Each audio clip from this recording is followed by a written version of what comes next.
الف کو کہا جاتا ہے حمزۃ الوصل، لام کو کہا جاتا ہے لام تعریف۔ اب کسی نکرہ کو معرفہ بنانا کیسے بنائیں گے؟ اس سے پہلے ہم کیا لگائیں گے؟ الف لام، تو وہ معرفہ بنے گا۔ تو یہی اسم معرفہ کی پانچویں قسم ہے، جسے کہا جاتا ہے معرف باللام۔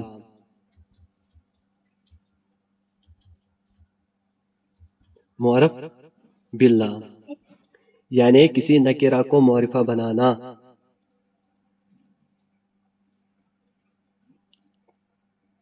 آیا بیٹا سمجھ؟ جی ہاں، کسی نکرہ کو معرفہ بنانا ہو تو اس کو پہلے الف لام کا اضافہ کیا جاتا ہے۔ تو یہ اسم معرفہ کی کتنی قسمیں؟ یہ پانچویں قسم ہے کہ کسی نکرہ کو معرفہ بنائیں گے، اس کو کہا جاتا ہے معرف باللام۔